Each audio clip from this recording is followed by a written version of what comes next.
censor us in, but whatever. Oh. Um, it's Dang it, fine. Francisco. But if anybody has any concerns as to the screen right now, this is on purpose. This is actually not a technical difficulty, which is surprising to say given our track record. But I am blacking out our screen for now in solidarity with the Blackout Tuesday that's going down today. So this is 66th episode of Sports Goofs. We just keep on rolling, but uh, more stuff keeps happening. That's within the sports realm. That's outside the sports realm. At this point, I'm welcoming the Mortar Hornets. Um, maybe they will solve all the issues, and that's why they're coming here from Japan. Kind of like Godzilla in a Godzilla movie. He just pops out when you need him. Just every couple thousand years, he just comes out, takes down some kaiju, and then leaves. So, yeah. So I don't know where to start, to be honest, because I hadn't planned on ever doing something like this, but I don't think anybody planned on what was happening over the past week. So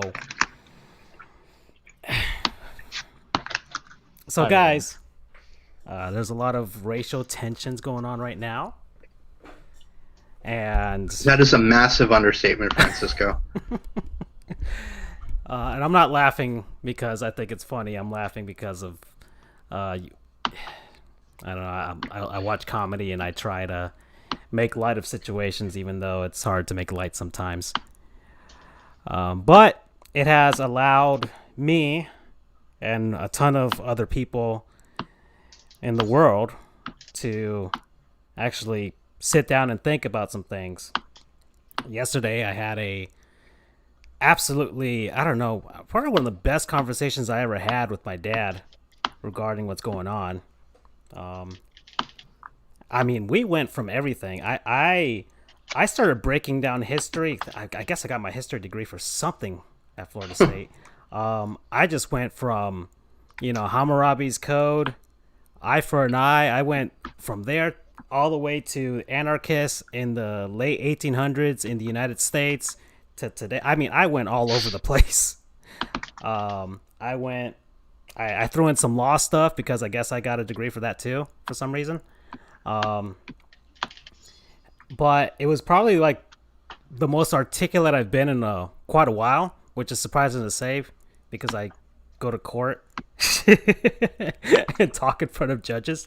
Preach. But and I've done amazing things in court myself, um, but You're a it was magician, man. I kind of Really. put everything. I don't know that I kind of went in a monologue that put everything together, and so we just started talking about all types of stuff. I went socioeconomic, I went religious, I went everywhere, um, and I think most of us have a myriad of feelings as to what's going on, from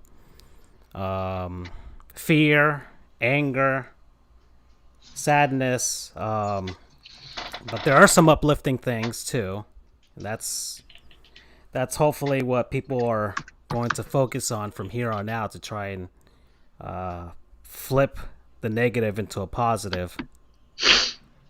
Um, I'm going on and on right now, but I'm just trying to find a way to collect my thoughts. So I apologize to the two of you. If you guys want to jump in whenever you want. I mean, I guess I'll go. Go ahead, Andrew. Um, it's for most of the population. It's a very large part of the population. Ignore that. What happened in Minnesota was despicable. Ditto. Yes. I really can't even think of a good word for what happened. I might be able to go through a thesaurus, but I think that'll just come up short. It's another in a line of despicable acts that have happened, and people protest, and I gotta say, I understand the riots, the looting and whatever. But I mean, normally I disagree with looting, and I have a lot of conflicting feelings on this. I mean, the only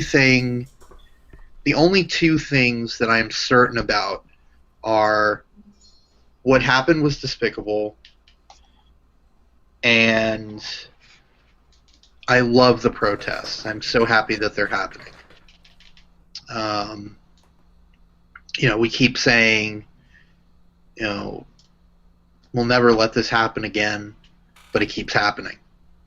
Whether it's by the police, in the case of George Floyd, or extrajudicially by, I forget his name, it's terrible, Omri, who happened like a week ago before this. It's terrible. It's despicable. I am at a loss for words. I can't think of a good word to describe what is happening. I just hope that some actual change comes out of this. I swing between optimist and pessimist. Part of me says, maybe this will be the time that there will be real change, or that we'll start going toward real change. And then part of me says, I mean, we kept saying that about, God, I can't even remember their names. There's so many. The young boy in Sanford. Trayvon Martin. Thank you. Trayvon Martin, the incident in Ferguson back in 2015. The fact that I can't remember their names is bad. I should be able to remember their names, but it's bad because I can't remember so many, and I feel bad about that. I'm not gonna. I could say something else, but I don't even want to go there because this is political enough as it is. But it shouldn't be political. But that's very good point. I mean, it shouldn't be political that people want to live in peace and not have to worry about, oh crap, am I going to get a knee to the back of the neck? Am I going to get shot for buying a candy bar? Telling a police officer, look, I'm carrying a gun. I'm just letting you know I am carrying a weapon, and that didn't seem to matter. It shouldn't be a political issue, but somehow it is. And you guys probably know, but for the audience, I'm a disability advocate. That was basically my career, if you will, before going to law school. Kind of the family business, I guess. I was thinking about it. I was writing a blog, and a big problem is that people are afraid of that which is different.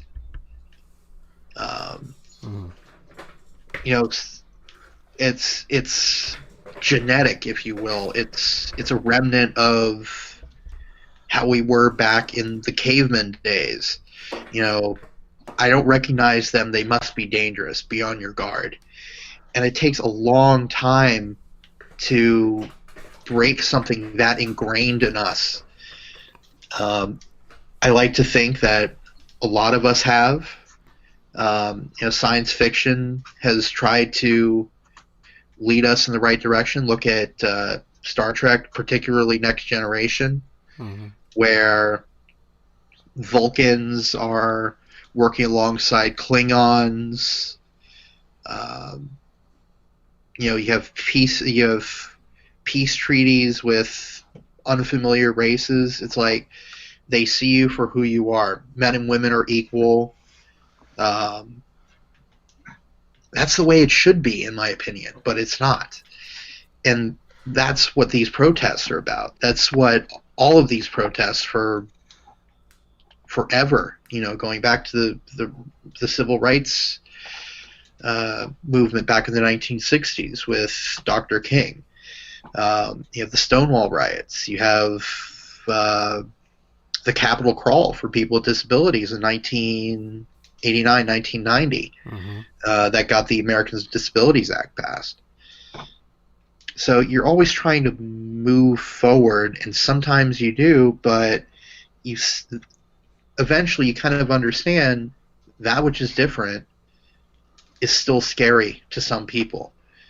And you just kind of try to, that's the point of these protests, is to bring awareness to this so that hopefully more and more people start to see, that which is different isn't so scary. Let me open my mind a little bit and realize,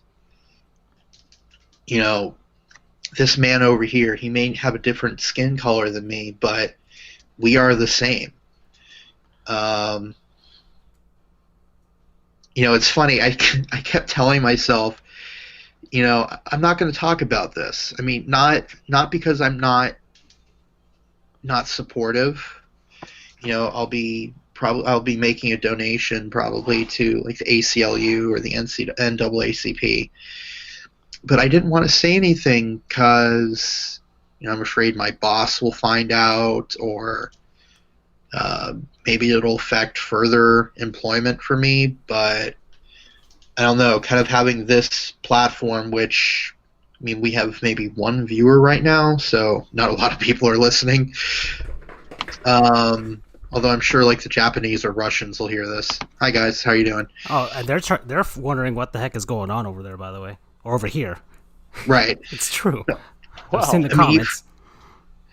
You've got protests right now internationally. You've got Germany, you've got New Zealand, you've got Canada, probably several other countries standing in support with the Black Lives Matter protests.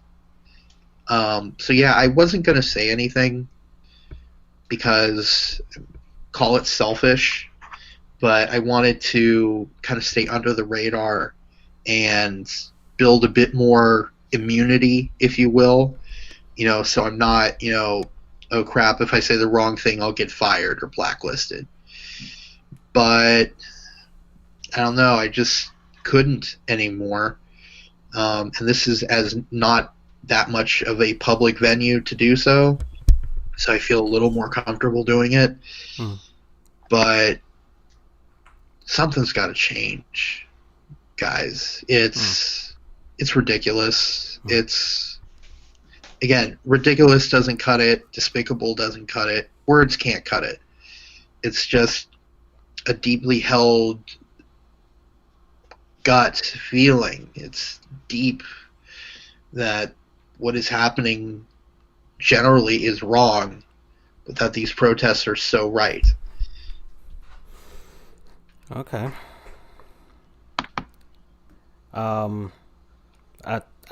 Charles, do you want to say anything? Let's get your part.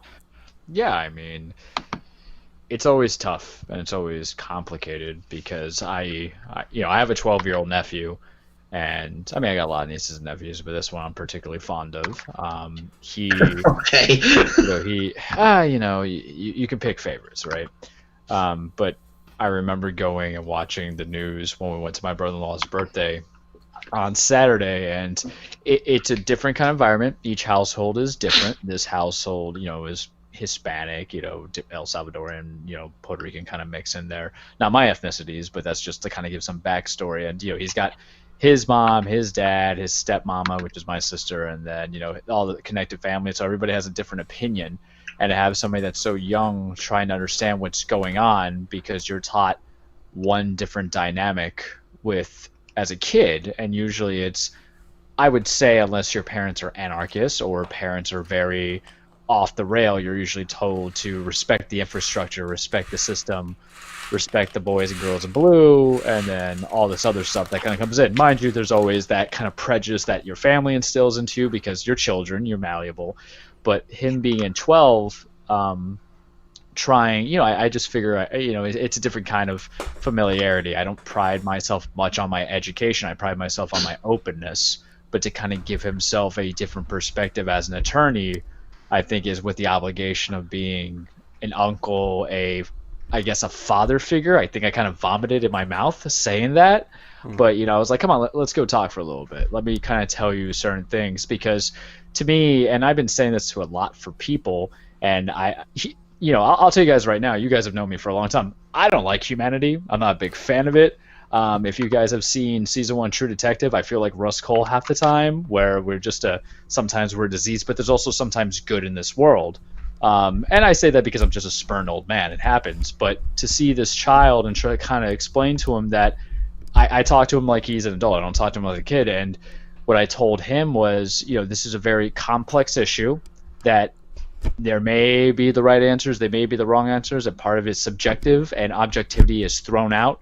But there's people who have suffered for many, many, many, many, many, many, many, many, many years, hundreds of years, and there's other people who have not really suffered. They've just been afflicted, and all this other stuff that you tell kids. Because I look at it the last couple of days, and there's 2 things that come into my mind, 3 things I'll say.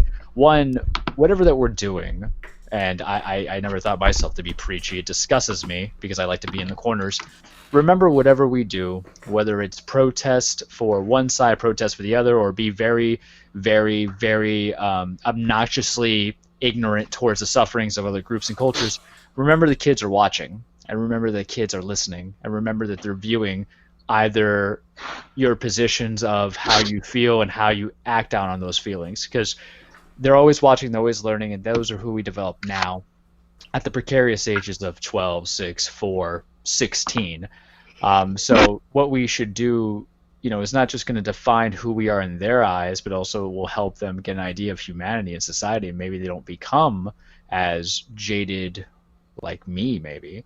The other thing is that there's never really a proper way to protest, right? Some people might feel that they have to go with the peaceful marching. There's others who have felt that they have to go violent. I'm not a big proponent of violence, even though you guys know my cage segment. I like wrestling because lives can be at stake, good, bad, black, white, Hispanic, whatever mixtures, cop, non-cop. It can be concerning, but we want to understand that bringing along to the teaching of the kids is also, you don't want to put yourself in a situation where you're endangering somebody, endangering yourselves. You might be subjecting yourself to greater harm when there's a better alternative and you just don't know it yet. But it's kind of tough, because what if that's all they know they feel? So part of it's giving respect to that side. And the third thing I would say is that if you're going to do this, I don't know what the right way of doing this, but if you're going to the protesting, be more than just a social media movement. Be consistent.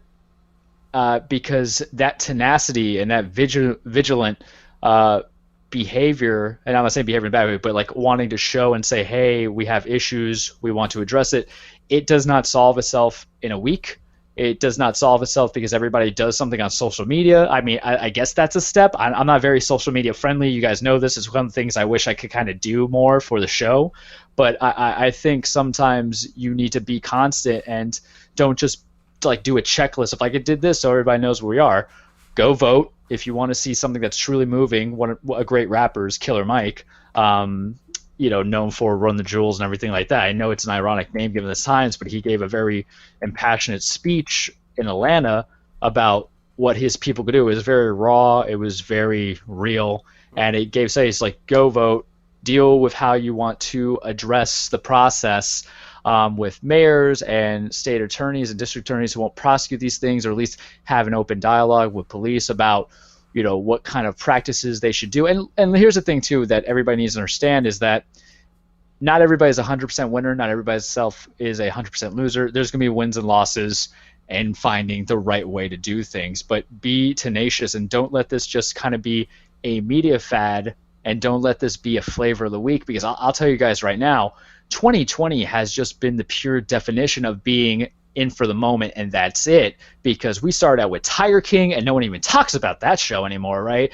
And then we have like Murder Hornets, and don't let this just become a blip on the radar when we say that June was just the let's just talk about, you know, civil rights and all this other stuff and police brutality, and just forget about it come July when we have the overlords from Uranus coming back to reclaim the planet, or Mars or Jupiter. So those are my three things, is that for how I take away. And you know, maybe this jaded man comes back into it, but the kids are always watching, so you know, shape the world in their eyes of who they should be in the future as young men and women, as leaders. I don't know if there's a right way to protest, but let's try not to have a lot of civilian casualties. It's easy to say than done, right, on both sides, but you know, we want to do that. And then 3, just keep it constant. Don't let this just be a blip in the radar, because you know Tiger King's going to want to make a sequel. Baskin's just got his land, so you know Netflix is already there. They want to be your distraction. Don't let anything get distracted, right? I'm gonna keep going with that. One of the things that was part of the conversation me and my dad were talking about is people basically don't lose focus on the real issue here. Yeah. Because there are people trying to deflect and use the situation to their advantage that are outside of the message, which is really the focal point is Black Americans want to be African Americans, want to be treated as equals, and don't want to be subject to police brutality. Yep. As simple as it can get. And subject to it, especially because they're black and police officers assume the worst, racial profile, and you see what happens. So that's the important thing, is to not to lose focus. It's not about Blue Lives Matter, because that's a deflection. It's not All Lives Matter, because that's also a deflection. I tweeted out something, Andrew, you liked it, about a guy. He's a Sandinista, which is the political party in power in Nicaragua. The current dictator there, Daniel Ortega, and he was in there with the protests, and they were trying to use that as a platform to expound, say, hey, we're with Black Lives Matter. They're not with Black Lives Matter. Yeah. They are just as racist out there in Nicaragua, because there are black Nicaraguans out there. And I've had to go to court, immigration court, and plead asylum for people coming to the United States because of the oppressions they face over there based on their political opinion or their race in Nicaragua because of the Sandinistas. So there are people trying to take advantage, and so it's important to not lose focus on what this came about for. Remember who. Try and look up who are the real people who are trying to help this movement. Because there are a lot of people out there that are, once again, I said, trying to take this and use this as an advantage for their political agendas, what have you, racial agendas. And so be smart. Be smart. Ask questions. Ask questions, be smart, do your research, be reasonable. Be reasonable. We were, we're taught, I guess we learned something in law school, to look at both sides. There's a gray area, blah, blah, blah, But a lot of people don't have the education that we have. Yeah. One thing you said, Charles, some people don't know how to react to this. Some people think violence is the only way. And it's up to people who have a higher status, or who have more experience, or who have a higher education, to help lead the folks who may not have that and don't know how to process what's going on. Like as you said, you talked to somebody that was younger than you, your nephew. I talked with my father. I talked to him about history and stuff. My father's a smart guy and everything, but we had to sit down and people go on emotion. A lot of people are going on emotion right now. A lot of people are just going straight on emotion, and when when that happens, you lose your sense of reason. So it's important to try and take a step back, try and listen, try and read, try and look things up, read up about history, read up about all types of stuff. Try and get inspired. You know what I did an hour before the show? For the last hour before this? I read up on Joe Louis. I read up on Jackie Robinson. It may seem cliche, but I felt like, man, these guys were fighting for something a long time ago, and the fight is still going on. But I want to see how they did it and what they were doing. And especially Jackie Robinson, he said the most important thing for him. He told Hank Aaron, he's like, it's really the most exciting part, or the part you can do most, is with your post-playing career, what you do afterwards.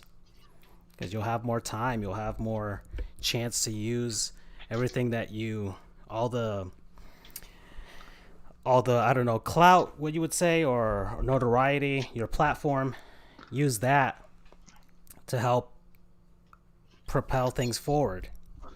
And a lot of I'll try and wrap it back to sports here. I mean, I'm already talking about Jackie Robinson right now, but a lot of current athletes are trying to do that right now. The hope, I mean, I think there were some guys that were out in Tampa, some NFL players that were there that were helping up with the cleaning after some of the riots and destruction around that area. It's all about trying to once the emotion is settles down, it's to harness and like you said, Charles, the tenacity is to keep it going, but with a focus, a plan, and with people who can truly help lead other people. And it's not necessarily just people who are African American. It can be anybody. It can be Asians. It can be Native American, Hispanic, or white. Yeah. I shouldn't have to think, man. I shouldn't have to think I can pass as a white guy. But sometimes I do. I mean, damn right. That's the weird part. Like, something I want to chime in. I think you said it's good is that parts of the country. I mean, you guys know I've been everywhere. Yeah. In this place, I've been places that you didn't think people would live there, but they live there. And I've always thought, man, I can pass as a white guy if I have to.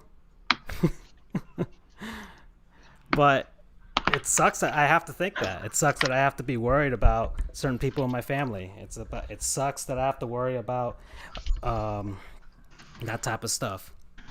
But it's not like for me personally, it's not like I can't recognize the difficulty of being a police officer. My master's degree, I interned with the Palm Beach County Sheriff's Office. I was with police officers. I rode alongside them. Their job isn't easy. It's not. Yeah. It's not an easy job.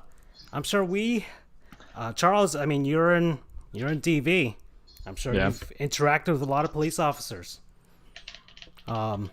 It's not an easy job. My best friend from college, he's a police officer right now. He started his career. I called him this past weekend to make sure he was all right. So it's not like this is multi-layered. This is not.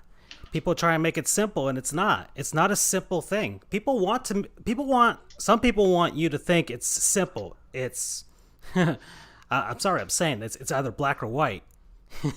It's not. There are so many. It is. What the hell was that marble cake thing that we learned in law school?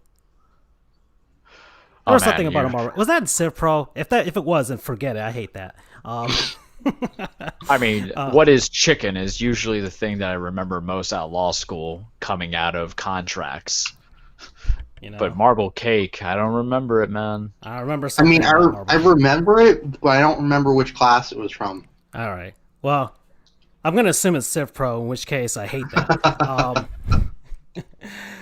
But it's so multi-layered, and this thing runs so deep, historically, that you can't just explain it that simply for people. And so the idea is there's time. There is so much time in this world, people. There is so much hours in the day. You can look stuff up. Yeah, everybody. We have all. We have pretty much all the knowledge of humanity in the world in our pockets now. And some people choose not to look stuff up. We're taught to learn. I mean, our careers are looking stuff up. But people, do it for yourselves. Take some time, figure it out. And there are some people you're not going to convince. Don't focus on them. There's others. So, oh man, we're 30 minutes in. Anybody else want to say something? Yeah, I don't think there's much more we can say. Yeah, I mean, this is just a few days in. The conversation is not over. Yeah. Mm-mm. The conversation, but the fact that we're having one is It's a good start. there. You go. The only thing I kind of want to address upon, because I thought you said, and I think it matters a lot, is that people also need to realize, and I think this is kind of one of the issues that I try to tell my nephew, is that it's not even just for protection of Black American citizens. You mentioned as well, you can have other people of color as well in those same situations, or anybody from the Middle East, anybody from any Hispanic race. So it's associated them, and it's also going to have a secondary benefit to those people too that come into it, to address the complications of excessive force, police brutality. So I thought you mentioned it, not like fully, but it was something that popped into my brain, because sometimes that's the benefit of speaking out of voice. Is going to help out other cultures and classes as well, because the idea is that maybe we live in a world where sometimes there's that extreme violence that might target to a group. I mean, look, after 9/11, and I don't want to get into too much of that, but there were certain class types that were prejudiced. There was prejudice here with the new administration that came in, about if anybody who's illegal, right? So it could be with the virus.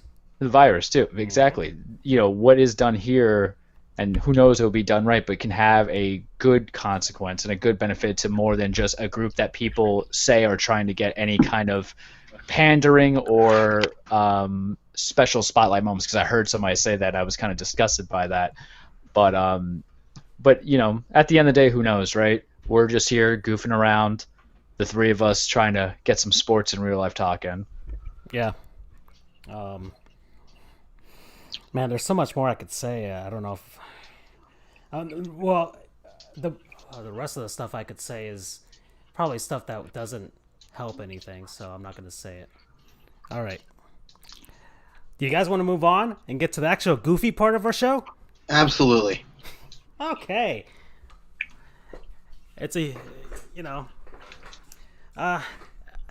2020 is going to be, we're not even halfway there. I mean, we're kind of sort of close to the halfway point officially. Yeah, we've got like 20 days to go to the midpoint. Okay, roughly. I'm looking at that super volcano that's in Yellowstone National Park. I'm betting that one's going to go off this year. So let me ask you guys something. What do you think 2020's non-sponsor would be? Would it be Kleenex for our tears and our sufferings and for our sneezes? Would it be, would it be Lowe's for all our stuff? Would it probably be Amazon, right? You can get your gloves and your Tiger King DVDs, and then also your protective gear and your protesting stuff. I feel like Amazon's probably going to try to take the cake. And there's going to be Bezos in the corner and be like, I am 2020. Oh, I mean, he is. Oh, fun fact. A judge awarded control of the zoo to Carol Baskin. I saw. Hey, you see, that's how it all comes in. It's how it all comes connected, and that's how we're gonna get our Tiger King sequel. Mm-hmm. Oh, but they'll call it Tiger Queen. I mean, you have to capitalize it on Netflix, just as they would have to do with Jammed, the make it a future franchise. Yeah, the future franchise right there. Just as Jammed, our TV show that we created, and then Aces. Well, I thought Jam was the sequel to Sausage Fest. Well, it's the way that Dodgeball, a true underdog story, is a sequel to Heavyweights, starring Ben Stiller, both movies, is the way that Jammed is the sequel to Sausage Fest. You're connecting it to the universes, unless, here's my shout out, Sony Pictures and everybody affiliated with Sausage Fest wants to option my idea, and I'll sell out for $10,000 right now. I got a car to pay off, and you guys can do what you want with it. Hint, hint, wink, wink. And then Aces, I mean, what's the Williams sisters doing right now? Nothing. And wouldn't they want to go save the world from secret agent terrorists who are opposing tennis by the name of golf with a cameo by Tiger Woods and his secret organization by the name of Clubs? I personally think, that we can do this. Oh boy. Can I get our player we can remember to forget in here? By all means. I'll start off with that one. Before Clubs. All right, guys. So I had planned this out before all this stuff happened, but it was just something that I saw by Gary Sheffield's son on Twitter, and something that I had to mention because it ties into our somebody that we respect a lot here. Our player we remember to forget is Phil Nevin. Ah. Oh, yeah. Yeah, all right. So there's Phil Nevin, third base and first base, outfield. Played for a bunch of teams here. So he played for the Houston Astros, the Detroit Tigers, the LA Angels, San Diego Padres, Texas Rangers, Chicago Cubs, and the Minnesota Twins. Played at Cal State Fullerton. Andrew, team name? Fullerton? Yeah. Titans. The Titans. Okay. Won the Is that right? Huh? Is that right? I don't know. That's why I'm asking you.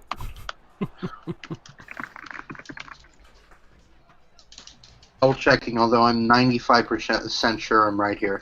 All right. Well, confirm it. He won the 92 Golden Spikes Award, which is the best college player for that season. I think they lost the College World Series that year. Although they did end up winning recently-ish, I think within the past 2 decades. Yeah, but not while he played. Right. So, yeah, he was drafted first overall in the 1992 draft. He has a 15.9 WAR, got 208 home runs in his career, 270 batting average. Side note, I was correct. It is Nice. the Titans. Damn, man. Yeah, you are on the ball. I mean, he's like the Rain Man of knowing minor league teams, if that's okay to say. Don't test me, man. Don't test me. He is currently the New York Yankees' third base coach. And that's how I remember his name coming in. Mm-hmm. And here's a little trivia. So Hal Newhouser, the Houston Astros scout, that eventually he wanted the Houston Astros, they had the first pick. He wanted them to draft Derek Jeter first overall in 1992. And the Astros decided not to. And Newhouser was so convinced that Jeter would anchor a team, he quit in protest. The Astros drafted Nevin, believing Jeter would ask for too much money to forego playing for, I think he was going to play for the Michigan Wolverines, rather than go straight to the minors or something and get a professional contract. So that's why Phil Nevin was chosen over Derek Jeter. Phil Nevin, and here's the sad part for the Astros. So they brought him up in 1995. He only played 18 games for them, and then they flipped him to Detroit for a couple other guys. I think for like a relief pitcher that they even re-signed with them that year. 96, the Yankees win the World Series. Jeter gets his first of 5 rings, and the Astros never legitimately won a World Series ever since. They have never won a World Series. Huh? Francisco, are you playing Cookie Counter? No, I'm not. Charles? How many billion cookies are you making right now? Because I hear it in the background. Someone's playing it. Oh, I'm playing Injustice. So like I'm just going back to a little bit of the tutorial. And so my dinging's going off for every mess up that I have. Because side note, but fighting games can kind of eat a big one sometimes because you're following the tutorials and you're like, I've hit those buttons, but the difference between a millisecond and a second is sometimes all they need, and is super infuriating, if I could say so myself. And there's your degree of fighting games that you like. I like the Injustice because me and the nephew were playing Mortal Kombat, and so I got to the craving of the NetherRealm games because it's a good kind of like background to play here as my dog barks it up. So excuse them for whatever reason. They heard me like, how dare you talk bad about this fighting game? So, if you hear me breathing heavily, it's because I'm kind of getting angry in the background with me not being able to make a proper combo, even though I'm pressing the buttons. So that's not cookie combo. It's Charles can't do combos in Injustice 2 for the PS4 and a lot of consoles.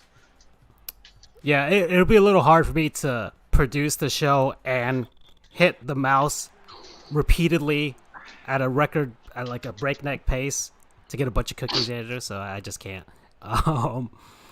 But okay. So so in the back on the video game in the background today is NBA Live 06. And so that's what's going down over there if anybody's interested in that. Anyways, so yeah, that's my player. So Phil Nevin. The Astros they screwed themselves. So, did anybody else have a player? I could give you one. Okay. So, we're thinking about old games, and, Francisco sent out the kind of list of, oh, hey, Madden gets relicensed. And, with Madden, you would play so much of, and I don't think it's fair to kind of say, hey, this guy to me is, trash or anything like that. He's not. I think he's kind of a exceptional human being, but we forget about him because running backs tend to have a very short lifespan in the NFL. Probably the position that kind of disappears, and even more so with free agent running backs who don't get drafted. So to me, and he's a former Texan and he's a former Dolphin. I believe he kind of blew up a little bit in those years where it was Gary Kubiak. So Arian Foster for me is a player we remember to forget. And it's not so much of like he's bad. I still remember him now, but it was kind of like what he would do as someone who comes in as an undrafted free agent running back to kind of set the game as being one of the leaders in rushing for that team and also for scoring touchdowns, and then just kind of decline coming from there because this guy wasn't drafted and he's 33 now. He's been retired since like 2016, so he was kind of going once his prime left him, but he still tried. But he was coming undrafted. He was coming out of Tennessee. He was with Houston from 2009 to 2015. 4-time Pro Bowler, 2-time rushing touchdown leader from 2010 to 2012. NFL rushing yards leader in 2010. He played for the Dolphins for 1 year and didn't lead to anything. I think he was just there to kind of like try to make something happen. And then I think that was Jay Ajayi's first year. 4 games.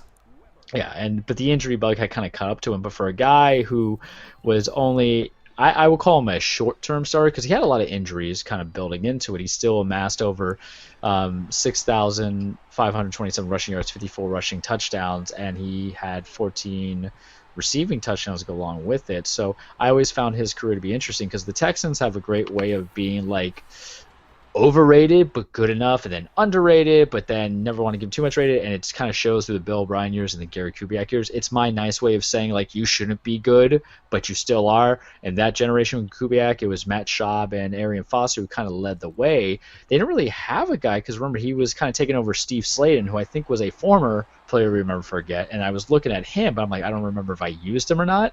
So I'm going to go back to Foster because I remember any time I would play Madden with the boys and I had to pick Houston, it was like straight up Arian Foster show until play action to Andre Johnson with Matt Schaub's noodle arm coming into it. But he had a lot of good seasons, and then it just kind of went down. I found him pretty interesting because he's one of the few post NFL players going into it that did something interesting in his career. I know he's trying to be a rapper. He's debuted a rap album in 2018. Apparently, he's going through Tidal, and then he's a very intelligent guy. He has I think a mixer channel, or one of the video game channels that come into it.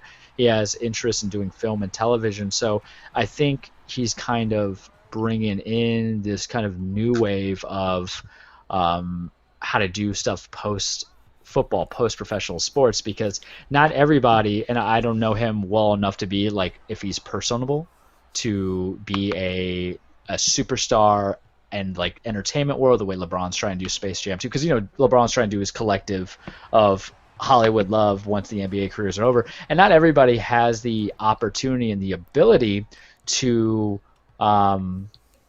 really kind of do something within that field of sports anyway, to become an analyst or anything. Plus, even if you do, you suck at it. Dan Orlovsky, I know he was a guy we talked about. Like, I don't understand how you can make the guy who's most highlight of his career, and he's my goon, I'll say it right now so we can save that for transition to later, because it has nothing to do with affiliation of any kind of protest that's going on, though I will protest having third-string quarterbacks be analysts for a sport. Side note, I have no problem if you were good in college and you sucked in the pros and you actually being a coordinator for a team. That's life. Those who can't do teach, right? But you cannot tell me statistically picking apart a mistake that quarterbacks may or may not make when your biggest play is being known for getting a safety in your own end zone for the Lions, who were haphazard and just destructive. And I think that's the year they went 0-16. I don't get it. Steve Sladen, I'm not Steve Sladen, but Arian Foster's not that guy, but he's getting his toes in there. So I think it's one of those few things where if he comes up in some way, shape, or form, in different form of media, and I say media being entertainment, whether it be video game, music industry, movie, theater, or just whatever, because anything could be media these days, social media. Look how we got famous, right? I'm saying we're famous. I don't care. We'll be famous in the future. So I found him to be interesting, and he's my player we remember forget, because he was kind of blipping the radar. He's never going to be Hall of Famer, but you think about it, to bring it back in, is that this guy was undrafted, and you look at all the way that some guys kind of hitch their bricks on, some teams hitch their bricks on these first, second round talents, where a guy who, maybe it's a 6th or 7th round could get the job done. And we look at people and teams who might be regretting those contracts and those picks, such as the Jaguars for picking up Leonard Fournette, and they don't even want him anymore, and they're trying to trade him for pennies on the dollar. Mm-hmm. I mean, running backs now, they're such an expendable position now for NFL teams. So it's just, yeah, we're not. It'll take somebody truly, I guess, great to bring back the era of like the legit running back that you basically you put the whole team on his shoulders and he'll take it to the promised land. Well, the only one has been, what running back really has been that guy, right? I mean, because you think of all these great franchises. The only one that I recently, can remember is like Terrell Davis, because he had an old John Elway. So that's the only one I can really think of from the past, but or at least the most recent that I can think of that was significant. Because it's not Zeke, right? Yeah, I mean, no, it's not. I mean, you look at the Patriots, it's like, look how many guys they have flipped across their entire career, so their entire championship run dynasty. So, but that's a whole long conversation. All right, Arian Foster. I actually have one as well. Ooh, all right, let's do it. The Rays have been doing a lot of throwback games in the midst of the pandemic. Screw it. We're not getting paid much money. Coronavirus. Anyway. Corona. It's Corona time. Anyway, so they've been playing a lot of throwback games, and a lot of the games they've been playing are from the 2008 season, which is where we made the Cinderella run to the World Series, where we ultimately lost to the frickin' Phillies. PH, frickin' Phillies. Get it? So my player that I remember to forget is Akinori Iwamura, Okay, I Oh, can't say that, and you know that. Second baseman? second baseman, Yeah. more lovingly known as Aki Iwamura. Mm-hmm. So, born coincidentally on my birthday, except in 1979, in Uwajima, Japan. He started playing in 1998 for the Yakult Swallows. He's Japanese. Made his major league debut in 2007 for the Tampa Bay Devil Rays.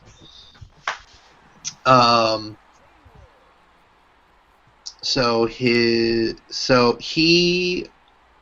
was he was an infielder. He didn't really have a solid position, although he ended up playing a lot of his time initially at third base. But in 2008, there was a young up-and-coming prospect named Evan Longoria, Mm-hmm. who you guys probably know. We miss you, Evan. We miss you so much. Damn you, Rays, for trading him. He was our Mr. Ray, if you will. Anywho,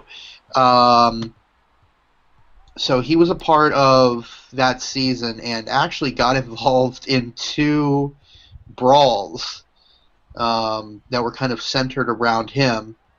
The first one took place with the frickin' Yankees. Shelley Duncan slid into Iwamura's right thigh with his spikes high. He was ejected, and then there was a huge bench-clearing brawl. So that was March 12th, and then June 4th, and this is still an iconic moment in Rays history. Mm-hmm. So what happened was, so it's all started with Coco Crisp. Wait, hold on. I'm trying to see. Coco Crisp slid headfirst into shortstop Jason Bartlett, injured Crisp. And I guess he took offense to how it was because Bartlett kind of blocked his way. So then later in the game, he went to steal second again, and then Crisp slid hard into Iwamura feet first. I don't know if they were spikes high, but they definitely caught him. So another bench clearing brawl. And then interesting, and actually that carried over. No. Sorry. I'm misremembering everything. So Crisp slid into Iwamura. Nothing happened there. But then the next day, James Shields, one of our pitchers, hit Crisp in retaliation for what happened yesterday with Iwamura, and that started the huge bench-clearing brawl, which has gone down in Rays history as a moment of awesomeness. So anyway, he was known for that, but he was also known as he was the man that made the final out to send us to the World Series. He fielded a ground ball from, trying to see the name here, Jed Lowry from Boston, fielded his ground ball and stepped on second himself, so an unassisted single play. And as a result, went on to the World Series, which we ultimately lost. But still, Aki was around for a lot of big moments in franchise history in that 1 year. So then he was traded to the Pirates after the 2009 season, so he was there for 3 seasons with the Rays. Then after that season, or at the end of the 2010 season, he was traded to Oakland, who proceeded to release him less than a month later, and that was the end of his time in the Bigs. Then he went back to Japan, played with the Tohoku Rakuten Golden Eagles. Then he played again for the Tokyo Yakult Swallows. Then went to the Fukushima Hopes. and that was the end of his career after the 2016 season. Oh, okay. All right. I can tell. Oh, we got this. Oh, it's been a while since all three of us had one. So, cool beans. Akinori Iwamura. So that's our And he, player. as an additional side note, he started a fashion trend called the Rayhawk. It's kind of I like remember that. it's kind of like a mohawk, except it's wider and it's not as high. Yeah, I remember that. I remember that from their run there. Okay. Well, thank you, Andrew, for that nice going down memory lane for all those guys. Got to show some love for my Rays. Mm-hmm. All right, so a cool thing. I guess I'll jump into some. Well, we had. Well, Charles, you mentioned EA Sports has retained the NFL exclusivity license for another 6 more years. So we're gonna have another console generation of crappy football games. But Ooh, are wait. we? Are we though? Time to debate. Yes, yes, we are. Oh, there are YouTube channels that will gladly debate that. That's for sure. But a fun fact. Okay, so the NFL 2K series which used to be the only competitor for EA back in the PS2, Xbox, GameCube days. That's the last time we had some competition. Did you know that the announcers from that game weren't real human? They were human beings, but they were characters that they made up just for the games. Really? Yeah, they weren't legit broadcasters from either ESPN or Fox or CBS or what have you. They were just two guys that they hired. Sega hired back when it was a Sega property, back for the Dreamcast. Two guys that they hired, and they retained them for every entry in the series. Interesting. So there is hope. Yeah, so they had some witty banter and everything like that, but they were just characters that they made up, and a color analyst and a play-by-play guy, which is pretty cool. But yeah, so that's EA. But the other thing that I wanted to mention is what the Dolphins are doing with their stadium. They're going to turn it into a drive-in theater. Ah. So that's cool. Yeah, I'm gonna trying to bring it up here just to show it on the screen. Where's the? Do you guys miss the movie theaters? Would you find yourself going to a drive-through? If I would go to a drive-in, but not a drive-through. Oh, a drive-in. Yeah. Just head down to McDonald's, just sit there. Listen, can I tell you guys my experience of Miami? Is when you go to like the Dolphin Mall to their theater and you can get a churrasco steak in there, changed my life completely. Yeah. So I would personally be okay with a drive-in movie theater that gave me like drive-through McDonald's as well. It would be the equivalent of just eating at home. So this is their idea. So the Dolphins, when they completely renovated Joe Robbie Hard Rock Pro Player, whatever you want to call it, stadium, they have the 4 giant LED screens on the corners. And so because there's nothing going on right now, they're not hosting any concerts or any giant events there. They're like, hey, let's turn it into a drive-in theater. And it's like, it's almost like, man, how come nobody has thought of this before? And there are other stadiums out there, like minor league ballparks and stuff like that have held family movie nights and things like that. But this is the first time I've seen a major sports team, especially like from baseball or football, where they have the space to do it. Just like, hey, let's just turn the field into a drive-in theater.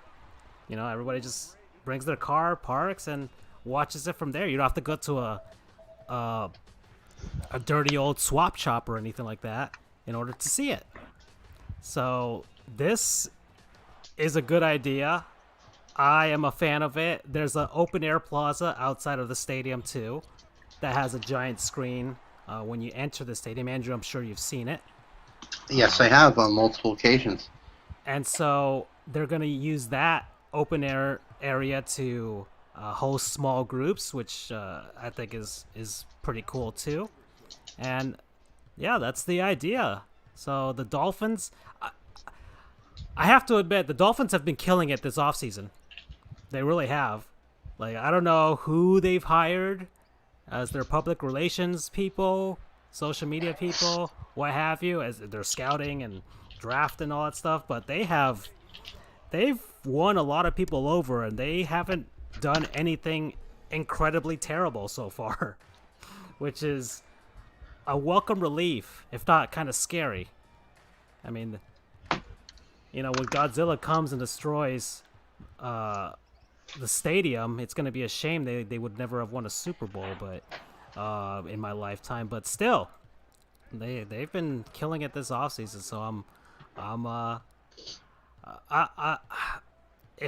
once this thing starts happening, it's going to be pretty tough for me to like not stay away. I would like to at least see one movie at that stadium. Of course, I think the ideas for the movies were like just like old sports movies and old Miami Dolphins football games, which is like so I'm just gonna watch a bunch of old footage from the 70s, which is not my cup of tea.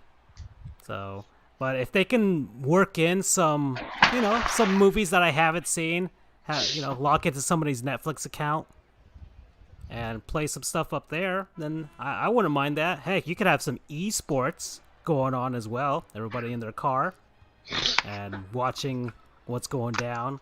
Watch some Overwatch League or some other crap like that. Who knows? There's a lot. It's opened up some ideas for them. And it's like, I wonder if our Lord and Savior Derek Jeter would do this at Marlins Park. That'd be badass. Huh? That would be badass. Oh, yeah. That would be.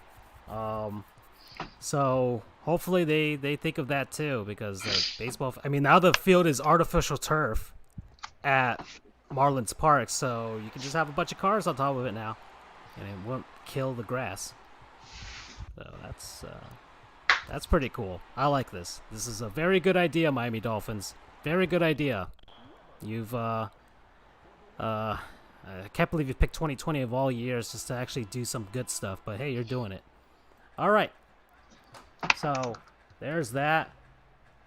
Anything else, guys? Moving forward? Ideas? Major League Baseball talk, maybe? Oh, wait, we're at the halfway point. Screw that. Let's just do the non-sponsors. I would like to go first this week. Yay. My non-sponsor of the week is NCAA football.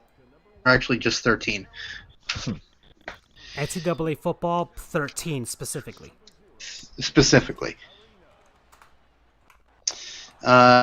Being around a bunch of mods, college football mods, for the past couple of months in the middle of this whole quarantine or whatever, and seeing all of these things on social media or whatever, playing NCAA 14 more specifically, since that was the last version released in 2013, because they have the backwards numbering thing, if you will. So I was like, you know what? I want to get NCAA 14 because, it's the newer game, and it has the updated UCF logo, stuff like that. They may have had the updated jerseys, but I don't think so. Also, we were in the AAC in that one. We were in CUSA in the other one.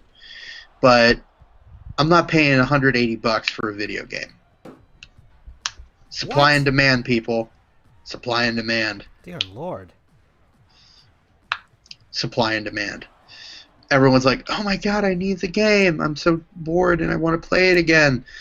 And naturally, you have a limited number of copies, so that's driving the price up ridiculously. Well, luckily, there's a group of very talented homebrew developers that are trying to make a PS3 emulator and an Xbox 360 emulator. So they're still a ways away from completely uh, making it very stable and everything, but it's on its way. So An hopefully emulator that'll- of what? I don't know. These the people are doing it on their own time, not getting paid for it. So who knows when we'll get a full-on legit stable version of either one of those systems emulators, but it'll come, and with that will come an ability to play those games. And if it's anything like Dolphin, the Wii GameCube emulator, they can add some net play to it. It might just be the saving grace for that football game, and to let people play it, let the masses play it again. So that's my piece. Sorry, a little aside there. I love asides. So I'm a bit rusty. I haven't played it in probably close to 5 years now. I had a copy that my friend lent me when I was up at UCF, but I was like, you know what? I'm not going to be needing this while in law school, so I gave it back to him.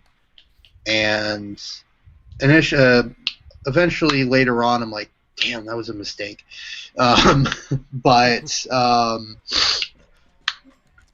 yeah, I went ahead and bought it $35, which is a lot of money saved as opposed to $180 for a game that's 1 year newer.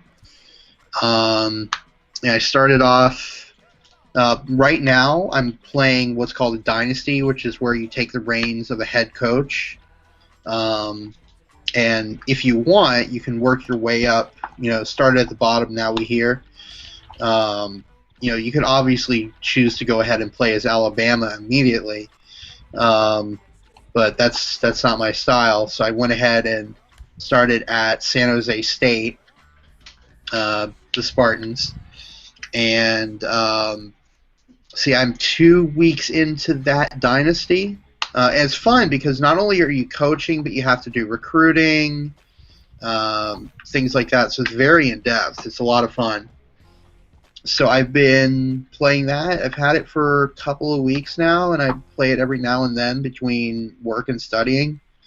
So it's been a lot of fun, and I'm glad that I have it again. Nice. And once this is all over, you guys are more than welcome to come over and play it. Nice. Yeah. I mean, that's not the Tim Tebow one. So who was the 2013 highlight that people would try to farm and play with? Because I'm trying to remember. Because there's always that quarterback. Well, the cover athlete was not Blake Griffin. Gosh, Was it Robert? Was it Robert? RG3. Yeah. No, that's the danger coming in from there. Everybody pick him and just run. It wasn't RG3 alone, actually. It was RG3 and Barry Sanders. Because they put a lot of emphasis on Heisman that year. Yeah. Because you could... They have a game mode called Road to Glory, which is, I guess, the equivalent of Road to the Show in the MLB, the Show series, or whatever career mode any sort of thing has. So in addition to just your own personal Road to Glory, you could do a Road to Glory for the Heisman winning season of Doug Flutie, Barry Sanders, obviously. Let me look that up. What? Herschel Walker. I saw a list. I think it was like Herschel Walker, Doug Flutie, Barry Sanders, and a bunch of other guys. Looking it up. I'll tell you this: it's still a pretty good-looking football game. Oh, it is, no doubt. And it is college football. And when it came out and when I was playing it, I did not appreciate college football nearly as much as I do now. Yeah, lots. Basically, since 2016, or really since like 2014, my fandom has really picked up. not just of UCF, but the sport as a whole. Mm-hmm. Let me see. I'm looking. Trying to see. Why can't I find out who the players are? It should be on the Wikipedia. Desmond Howard. Okay. And actually, you get to choose which team you're on. So, if you wanted to be really sadistic, you could put Desmond Howard on Ohio State. Hola, Freddie. How you doing? Yo, Fred. Hey, it's Freddie. How are you doing? So, okay. Man, that's a gosh darn looking football game. And excuse me for saying that because I've been playing games that I only go up to the Wii in terms of power. So anything that's even slightly better than that from, I don't know, the PS3 or the 360 or Wii U or anything on from there, it just looks like frickin' the Mona Lisa to me. Yeah, it's a good game. I'm glad I have it again. Okay. So Friday's having a beer. Oh, it's the first time I've heard somebody that's ever drank while watching us. So that's an accomplishment right there. And okay, what's your promo code, by the way? Promo code.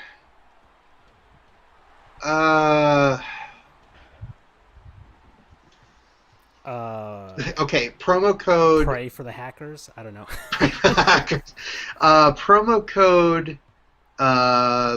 San Jose State beats Stanford because that was my week 1 game was against number 20 Stanford and I beat them. I think 28-7. Nice, very nice. Okay, and we featured San Jose State before in our old on one of our broadcasts, so that's interesting that you said that. All right, let's move on. Charles, do you have one, or do you want me to go? I can go, because I've been sitting on this one for a while, for a good amount of time, and it's been so good that I couldn't let it escape my mind, and I feel like the world's out there. I like to think of myself as an open man, gentlemen, but lately I find myself that I have been ignorant to the food products that are out there, particularly because I've been trying to diet very well since I guess I left law school, because that's the pit of despair to where I would just shop and eat very fatty, bad things. But a couple weeks ago, as I was at Publix getting a cake for my mom's birthday, I ran across something that I never knew existed. So I love me some Cheetos. I eat Cheetos. I love Flaming Hot Cheetos. Those are always been my favorite. I remember being 15 years old and seeing it. But then I see right beside it, because Publix was running a 2 for $6 sale, jalapeno cheddar Cheetos. And I never had them before in my life. I never knew they existed. I had just recently tried Takis a couple months ago, and they're okay. They kind of taste kind of hard for my liking. I don't know, maybe I'm just an old man. But I decided to take advantage of this 2 for $6 deal. Instead of buying 2 Flaming Hot Cheetos, I was like, I'll buy a Flaming Hot Cheeto and try a jalapeno cheddar Cheeto.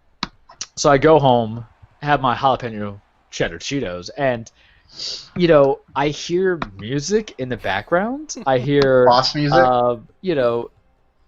You guys know the Platters, it's twilight time, something very romantic, something that kind of serenades your heart.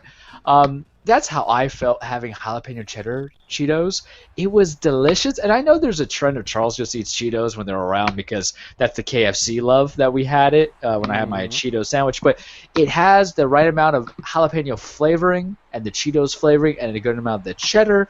If you think it's going to be hot, but it's kind of mild, but it's very flavorful. My mouth's watering right now, even though I have some Flaming Hot Cheetos. But I had that with, I don't know what I had for dinner. I had burritos. That's right. So I was just destroying that stuff when I had it, and I'm just like, oh my god, so good. And now my fingers they're not just a sign that I've kind of like touched the Cheetos. Now they have a little jalapeno specks on the little artificial greens. But you guys, I gotta recommend it to you because it is just so good. So if Publix keeps doing that rotation, I'm basically gonna be a slut for Cheetos now, because then I'm just gonna be like, all right, let's get the Cheeto Puffs, let's get the Flamin' Hot Cheetos, but let's get this jalapeno cheddar Cheetos. Charles, It's Freddie like has craze. posed to you a question on the screen there. Freddie, I don't even know who Lil Xan is. So, he was hospitalized for eating too many. Talk to me 5 years ago, and I would say yes, but no, I haven't gone into it. But you guys, I'm just saying that if you want to avoid be like Little Xan, but you want to support Chester the Cheeto, and you want a little bite to it, go get yourself some cheddar jalapenos, the Cheetos flavoring. I liked it a lot. I don't know if you guys have it. I did not know about this. I talked to my friends. I'm like, how long have you been telling me about this lies that I didn't know about? Because I was so insulted. But it is damn good. And Wow. like anything else with Cheetos, my biggest regret is they don't have a big ass bag. Because Cheetos will like just deprive you of the good stuff. Like the cheese puffs and all that stuff, yeah, they're bigger bags. But give me just an extra large Flamin' Hot, and now give me an extra large cheddar jalapeno. I'm so about it. It's delicious. My mouth watering right now as we speak. Promo code jalapeno. Yeah, I've been avoiding spicy food since I had like a Wendy's spicy chicken kick a couple weeks ago. That did not end very well for my stomach in the long run, nor my sphincter. So I've been avoiding spicy food for a while. So I might not partake in these cheddar jalapeno Cheetos for now. But they're not bad. But the interesting thing that I see on their website is they have a recipes section, which look at the screen. They got Cheetos, Flamin' Hot, elotes, Chipotle ranch wings, grilled cheese and tomato soup. No, that cheddar mac ranch. and cheese. Oh my Whoa. god. Flamin' Hot Whoa. burrito. Well, you guys I'm know if surprised I this knew how to hasn't been cook, at I would Taco try Bell this. Listen, we can dream, okay? We can dream. But you guys know that I will try it if someone makes it for me. Because I would, like, F it up. But I took one for the Fried team. tomatoes, I took one for the Cheetos team for the other steak. one. Oh my god. Cheetos steaks is unnecessary, I would think, unless you're really trying to say seasoning. But that cheddar mac and those wings kind of look good. Look, I can go behind the spicy nachos. You got the meatballs. churros. All right, hold on. Wait. Limon chicken tacos. I can get behind that. Mm-hmm. Very good, Freddie. Cheeses. And the hot chocolate shake. Wow. Oof. And this is honestly the guys at what is it, Yum Brands or whatever that owns like Pepsi and KFC and Cheetos and Doritos and Frito-Lay and was it what else, Taco Bell. Those are those guys, and this is like what they come up with, and it's like that might be a little too crazy for a menu, but hey, let's put it up as a recipe. And yeah, this is it. Wow. I can get behind it. Oh, very good. Very nice. While you're playing NCAA football 13, just munch on these Cheetos. So, I guess I have to do mine. So, my non-sponsor is the Forgotten Marlins. Guys, I actually bought a book. You were mentioning that to me. Yeah, I actually bought a book, which is very surprising. For anybody that knows, I hate reading. I had to do it for a long time in school, and I've done enough reading for my life, but I guess I'll have to do it for my career, if you want to say so. Anyways, I wrote like an article for Fish Stripes, SB Nation's Marlins site, about some ideas that I have for sprucing up Marlins Park, and in the middle of my research, I came across this book, The Forgotten Marlins, a tribute to the 1956 through 1960 original Miami Marlins. And of course, I have a baseball cap of the original Miami Marlins, a orange and blue baseball cap that the Marlins wore once for a game. And I'm like, oh, okay. So I read the description. I'm like, oh, this sounds like my cup of tea. And so far, I'm about like 8 or so chapters into it. And it's really interesting. It's pretty cool how many big baseball names were involved with this version of the Marlins, which was a AAA team back in the late 1950s, and how they tried to uh, create baseball fever back here in South Florida. This is before the Miami Dolphins existed, of course, before the current Marlins, before the Heat, before the Panthers, back when the Hurricanes were crap. Well, the Hurricanes are still crap now, but ooh, yeah, yeah, you guys have been dead since 2003. So, anyways, and so have the Marlins, unfortunately. Anyways, but this is back in the day, and these teams. It's a really interesting read. I'm enjoying it. This guy, Sam Zigner, I might be butchering the name, but he lives down here. Decided he wanted to write his first ever book, and he just wanted to write about baseball. And so he did a lot of research and hunted down some of the guys that are still alive that played on this team or were involved with the team. Uh, Went to the library, went to your local public library, which people don't do anymore nowadays, but he found all kinds of things about them and compiled them into this book. I'm enjoying it. I've been reading it a little bit each night to help me go to sleep, and you can get a free sample. I bought the Kindle version of it. It's slightly cheaper. Now I'm kind of regretting not getting a paperback version of it just to have it around and put it in my office so it looked like I'm smart. But whatever. That's fine. I got the Kindle version. It's a good read, and if you just want to learn about some old baseball players, which I've been doing on our simulation series for quite a while, yeah, go ahead and do it. Just go ahead. So promo code. I'm trying to find a reference from the book.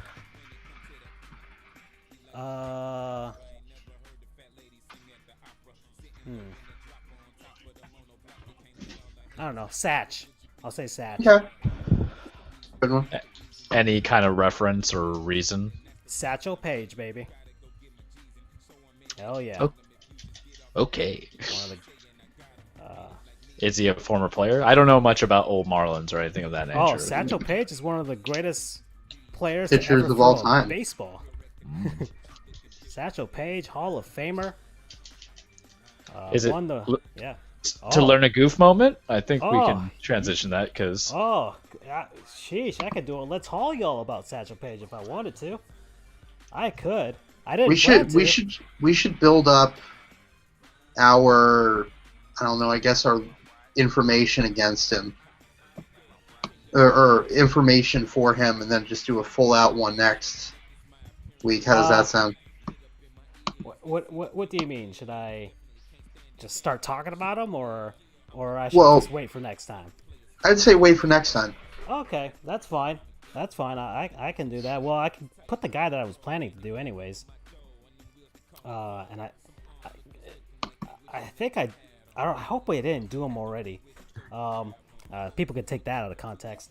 Anyways, so my Hall of Famer is Eddie Gottlieb, and he has no relation to a certain Gottlieb that we have labeled in another one of our sections. No, this is a good Gottlieb. All right, he's not a goon of any sort. He is Eddie Gottlieb. So he's in the Naismith Basketball Hall of Fame, and this is legit NBA bedrock, guys. This is one of the guys that helped found the league. He was an owner. He was a general manager. He was a coach. He was a promoter in sales. Charles, you like guys who are promoters? I do. Yeah, this is back in the day when they're trying to make basketball a thing. And so there he is. He played he didn't play for. He worked for the Philadelphia Warriors. He owned the team. He was he was one of the guy. He moved the Warriors from Philadelphia to San Francisco, not because they were failing in Philadelphia, but he wanted to spread the game of basketball west. So he moved the Warriors all the way out to San Francisco, and the Warriors have been there ever since. He made the Basketball Association of America back in 1946, which is now the NBA after they merged with the old National Basketball League. The Rookie of the Year award is named after him, and he won 2 championships. 1947, the first ever, and I guess NBA championship, the first one that the NBA recognizes, won by the Warriors. And in 1956, they also when he owned the team officially, that's the second championship that he has. And so, yeah, this is one of the guys that is the reason the NBA has grown exponentially. Well, this is the guy who helped start it all. So, Ed Gottlieb, everybody. Congratulations, sir. So that's my Hall of Famer that I got for you guys. So, anything y'all want to talk about? Anything that's out there you can talk about? I got a minor league team. I got a bunch of stuff, guys. I'm prepped for this one.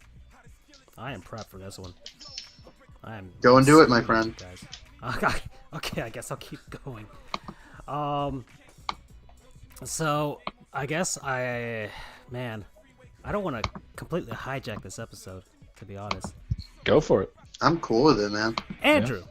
Yes, sir. Stephen F. Austin. They revealed some logos today. Go Did Lumberjacks. you know about this?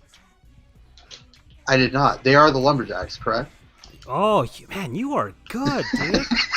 Dear Lord. I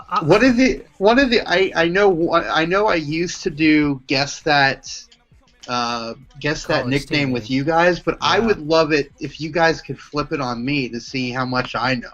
Yeah, it's like, well, it's some obscure college, and you find it, man. You figure it out. Wow.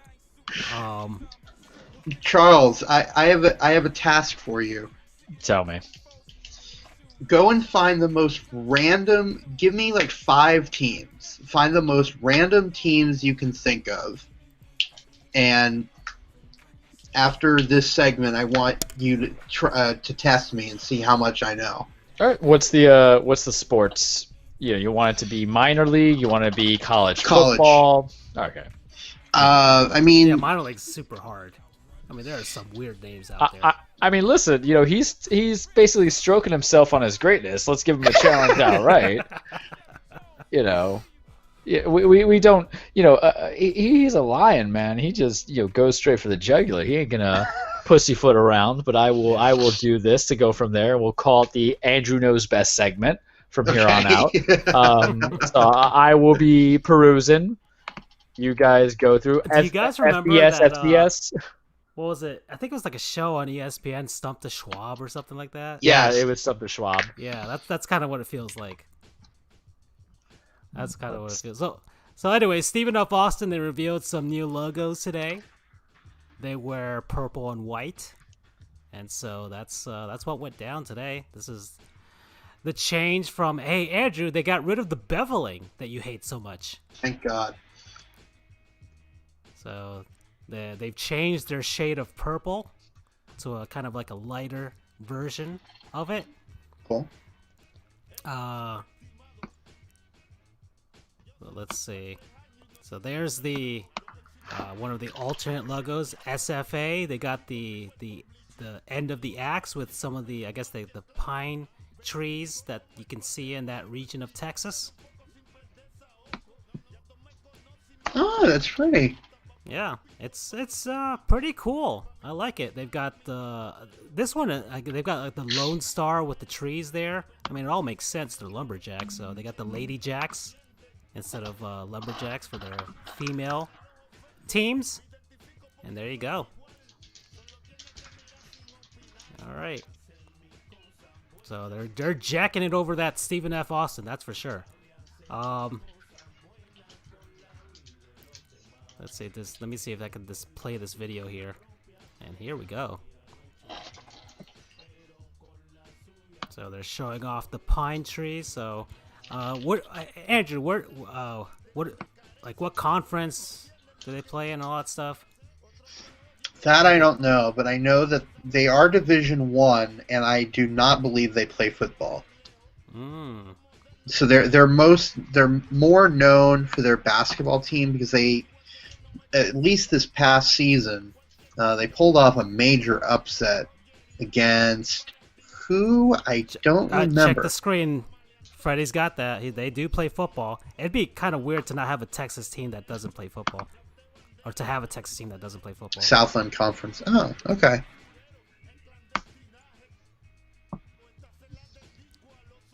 They beat Duke? ?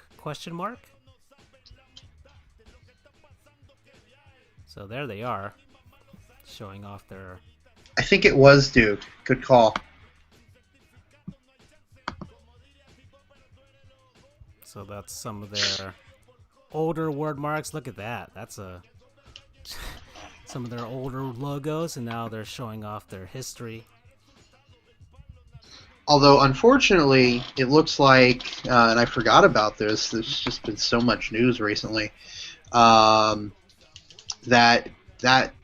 upset win will not officially count any longer because they had low what are called APR rates, academic progress rate, which judges a school based on how its student athletes are doing. So they have been, was it football or just... So football will not be allowed to participate in the 2020 postseason if it happens. And that'll be interesting. If there is no season, will that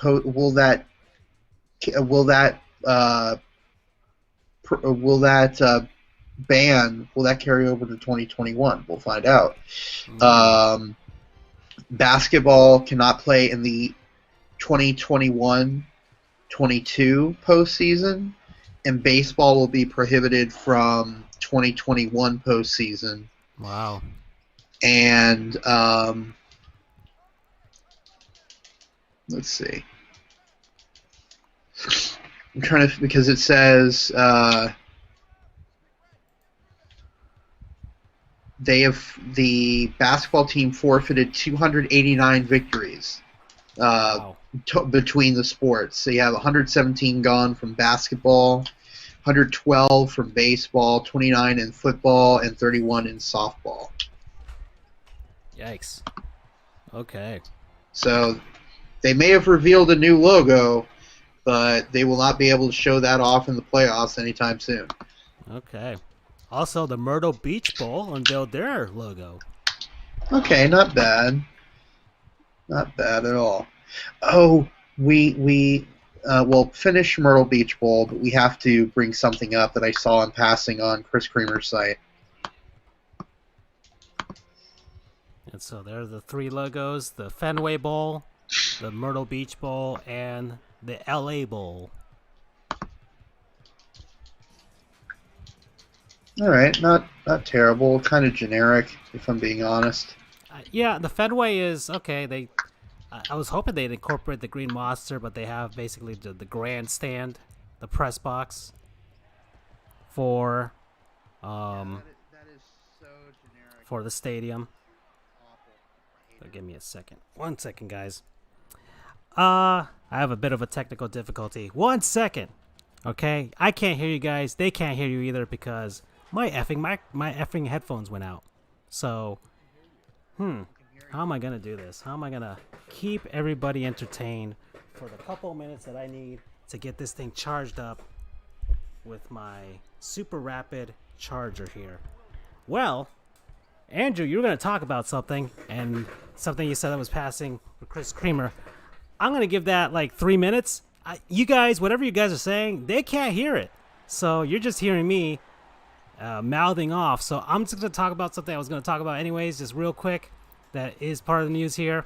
Yes, Andrew, LOL to that. You can kind of type whatever you want over there, and we can see it at the very least. While that thing charges for, I just need like 3 minutes for that thing to charge, because then it'll be charged. Well, one news: the Arizona Coyotes will be wearing their Kachina throwback uniforms for the rest of the hockey season, which is basically the playoffs. They have made the playoffs, and that was we talked about that last week. The NHL's 2014 format, that is going to be what they're going to do once they resume play. Okay, I guess that was what he was talking about. So yeah, the Arizona Coyotes are going to return to this. Andrew, I know you love this look, and I think a ton of people love this look, much like we all love the Mighty Ducks look, and hope the Coyotes come back to this and make a modern update to it and keep it going with the retro look, especially for a team that's looking for hope for its future in Arizona.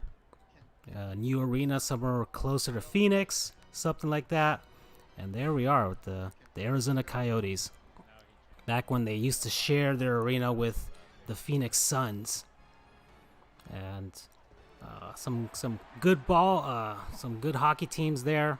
Jeremy Rennick, one of their star players. And so we're going to have that, man. Yeah, Andrew, I know. I'm like killing the whole thing for you. I just need this. I'll let you just go off once I get that thing charged. Just a couple more minutes, dude.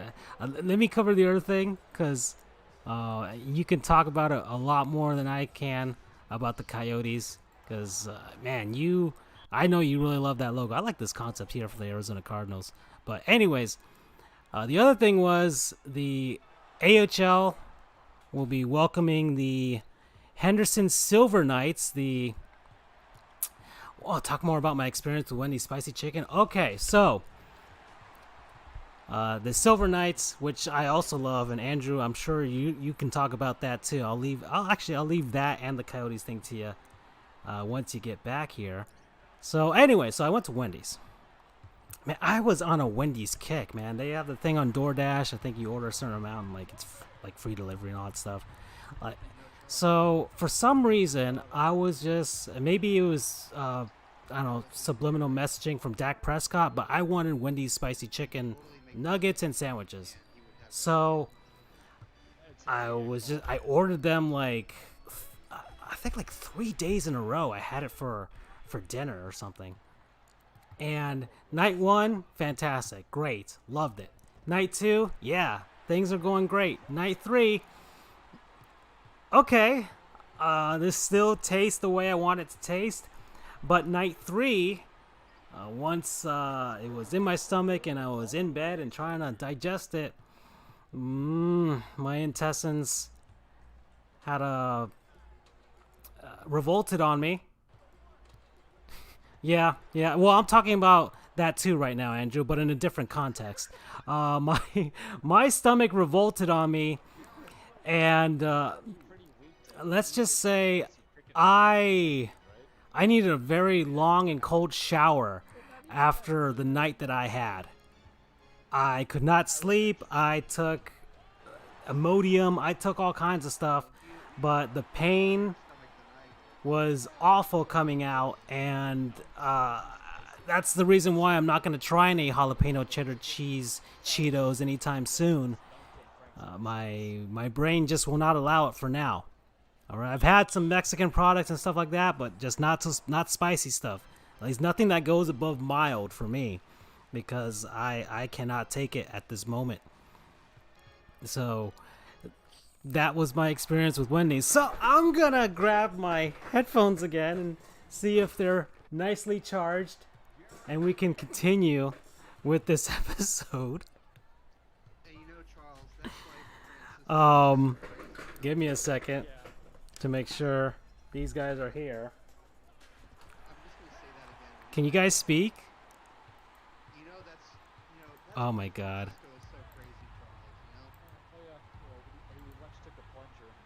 Well, oh my effing. Okay, wait a second. I think I can figure this out. Don't worry, guys. This is. Eventually, we were going to run into something stupid on this show for this episode, and we finally did it. Hello, guys. We're back. Oh, thank God, you guys are back. We were about to talk about the plunger Diablo sauce situation that you were in. Well, did not think this episode would take that turn, but it has. Well, congratulations. The world now knows that you have a sensitive tummy and that you shit easily. We're very proud of you. Andrew, I stole your thunder. So Screw you, man. I guess Screw you. I guess talking about my Wendy's experience was the punishment for that. Honestly, that's the best story I've heard all day. Look, let's be real here. I don't know if it's a man thing or not, but there's nothing better than hearing a story about a person having the craps. Because it is the most relatable situation. It ties every human being. Hell, it even ties into animals one day when food comes out wrong.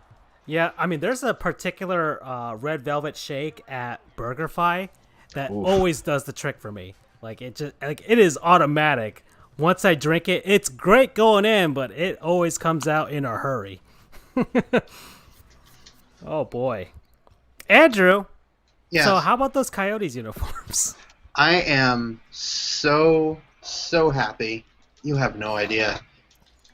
Those are just amazing uniforms. I mean, I'm a bit biased. I mean, maybe I would say that's so tough because they're not the typical classic uniform like Chicago, Toronto, Detroit, but I think in their own way these are some of the best uniforms in hockey. It just feels like Arizona. It is such an Arizona thing, and it's very well balanced. I love the logo of the coyote. I'm always a big fan of the not stomach stripes, but that kind of like bottom stripe. They call it like they're tail stripes, but yeah. Tail stripes. Mm-hmm. I'm always a fan of those, and these are really unique. They're not just a simple bland, line across the bottom. It's got an awesome design to it. I don't know what it's called. I guess Kachina? Yeah, I guess that's what it's called. Very native inspired. It's got those. The colors are magnificent too. It's it's a nice balance of colors. You got the green, you got the red, the black. It's just such a great uniform set, and I had a figure, I guess, not a doll, not an action figure, but back when they, little figures of sports players were a big thing. I had one of Nikolai Habibulin. That's a name. Back when he was playing for them, so that's kind of where I first fell in love with that jersey. And I was so sad when in 2003 they went away from it. It's just such a bland logo, and an even more bland uniform. Yeah. I mean, talk about bland. Good Lord. I mean, they kind of stepped it up a little bit with the new set. But even then, it's just like they just added more black to it. And... Right. Like, so bland compared to... And it wasn't overdone either. It wasn't like, look at our jersey! And like really in your face. It was subtle and subdued. And it's just an absolutely gorgeous set. And I am beyond excited that they're bringing it back. But unfortunately, all they've said is that they're only going to bring it back for this postseason. The Pittsburgh Penguins, remember, we talked about this. They did this themselves a few postseasons ago. I think their 2016 Stanley Cup run. So, and then they went full-time back to their throwback uniforms as their current uniforms the following season, and then they won another Stanley Cup. So I think I would hope that the Coyotes are looking at what their fans want, what the rest of the league wants, because I think one of the cool things that you said is that as a kid, like you remember these as a kid, and it's like, well, we're like the target demo for all of these sports leagues right now, so Indeed. why not appeal to us? You know, boomers are not going to get the Coyote on Acid uniform, but I want the Coyote on Acid to come back. And I wouldn't say it's a Coyote on acid though. I mean, that jersey you're looking at right I now mean, is that's a little bit Coyote on a peyote trip, and he's out in the middle of the desert and having his spiritual journey. That's for sure. but bear in mind though, this was the '90s where we got the fisherman, the Islanders fisherman, whatever the hell was going on with the Kings and the yeah. Burger King. Honestly, I think the Burger King would have gone over a little more if it wasn't paired with such an awful uniform. Like, Yeah, I think as an maybe. alternate logo, like on the shoulders, or a better alternate jersey with a different design than white and silver gradient, then The '90s, teal and purple everything. go Marlins, baby. And here's the thing, though: if you go to the old color set of a teal and purple team, which would be the Ducks, that actually works well. Yeah. Or specifically, it was the teal and eggplant, which is purple for regular people. That actually worked well, and that the jersey set worked well. Stuff Yeah. that came out of the '90s is very underrated. I'll be honest. Yeah, the Anaheim Ducks home uniform is, like, ooh, that is just great. Or like pull up Dallas. Pull up Dallas. The Stars. That was a great uniform. Their late '90s uniform. The Star uniforms. Right. Yeah, I could see a modern update with the current logo and colors. Like that's. I mean, it was subtle. I mean the NBA, the Charlotte Hornets, when they went like, or whatever the Bobcats Hornets craziness of their history is, but man, that color scheme works. I mean, look at it. It's a work of art. As much as the Hornets suck as a franchise right now, they don't suck with their look. They look good. They look really good. The Sharks, the San Jose Sharks, where they've kept their color scheme. It looks great. I know teal and purple everything in the '90s, but I'm a big fan of teal. That's why I'm sad that the Marlins changed their color scheme. I'm at peace with it now, because if you've seen their alternate uniform with it's really their batting practice and spring training uniforms. When you look at it, it is as close to teal as they can get without it being teal. So it's like it's, and even on the color scheme, on the color spectrum, it is like just a hair bit amount of green in the color away from being teal. So it's as close as they can get to it. And Right. it's far away from what they had before in the 2012 Loria era. So anything other than that is great. And we I mean, I agree. It's not bad, but it's still not that color scheme. oh yeah, I I mean it's think it more was very based well on black balanced. than anything else. So Yeah, I thought it was very well balanced, if I'm being honest. mhm. But although the one thing I would have changed if I was the Marlins, scroll down a little bit.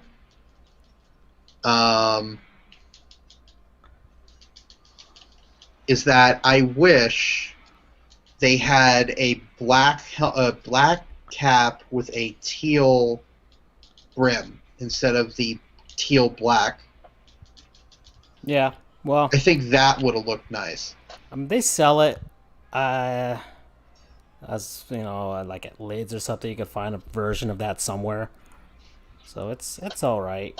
At this, I mean, I always like the all black. The all teal is nice too, but the all black is just beautiful. But I'm okay with what our Lord and Savior Derek Jeter is doing right now. I The think only problem, they're the just only trying problem, to create a new era. the only problem I have with the all black is it's nearly impossible to see the logo. Yeah, that's something they got to figure out. Either make it bolder in some sort of way. Put like a white outline. Is there a college team that has a teal, purplish '90s type of look? Hmm. 'Cause I can't think of one. Well, purple, you've got SFA. Yeah, we saw, but like Northwestern has purple. yeah, but I'm talking about like a teal and purple, teal and Coastal Carolina. That is true. Coastal Carolina has teal, and actually, as a matter of fact, their football field is teal. It's all teal. Okay. That's all it is. It's just all teal. Okay. The Chanticleers. The Coastal Carolina Chanticleers, which is a reference to a rooster in some Chanticleer, baby. to some poem or whatever. Mm-hmm. Is it a cockadoodle? Or they made a movie at Disney with Rockadoodle Doo? I think they had a reference to that too. Oh.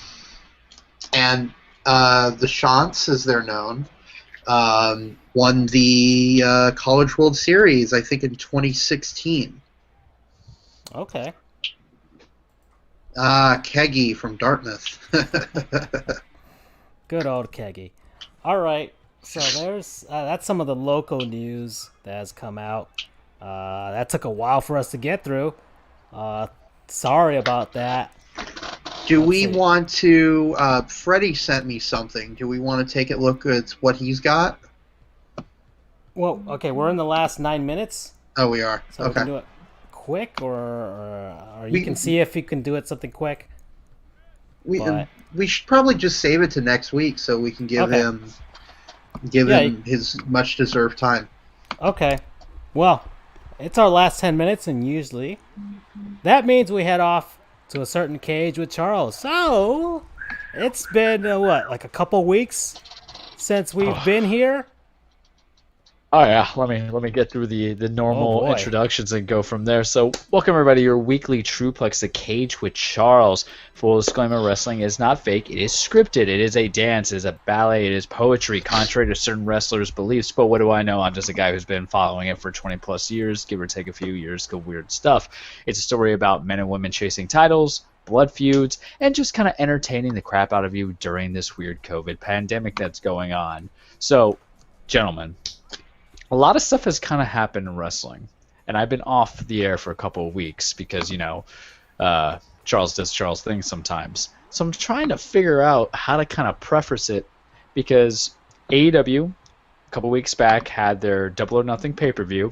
I heard there were certain things that were good. I know we kind of kept in the communication line about it because two of the big things that happened was Mike Tyson now kind of returning to the fro of professional wrestling. Mind you, Iron Mike was popular in the late 90s when he was there with DX for a little bit to help put over Stone Cold Steve Austin at WrestleMania when it was him versus Shawn Michaels.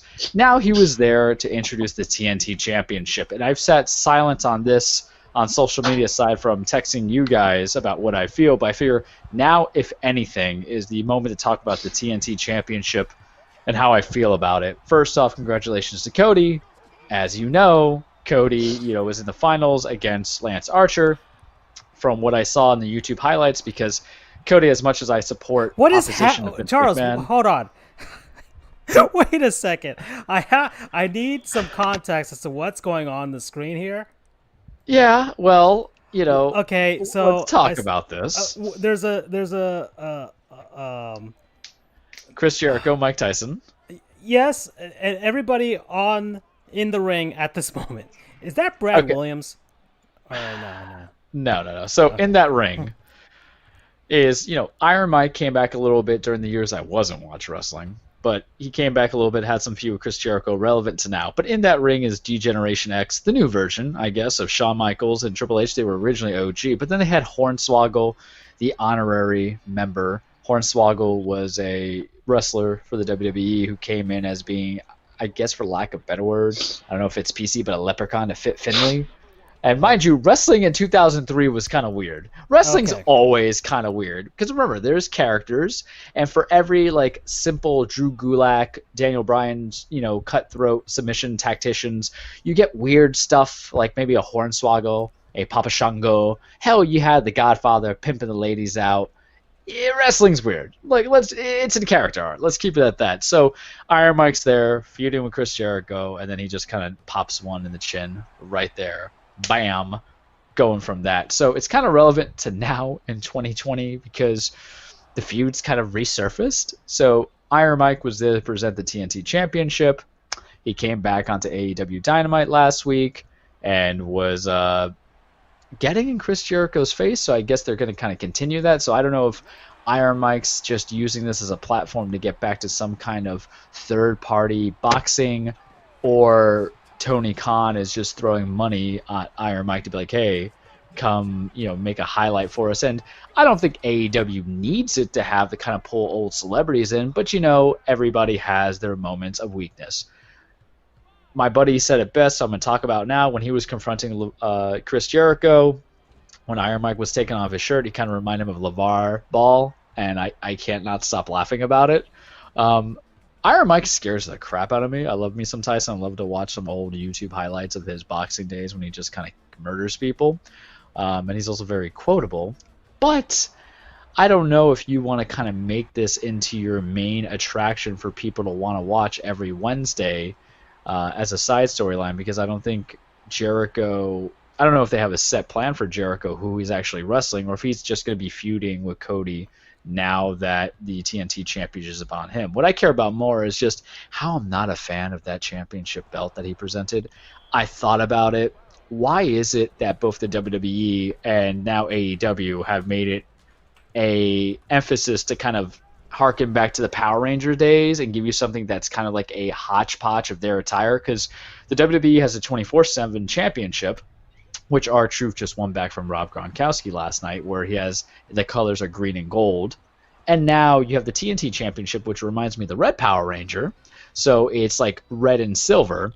And I'm just surprised that AEW would kind of, for lack of a better word, whore itself out to have to... Terrible neck tattoo championship. Jesus, that's great, because Cody's tattoo is terrible.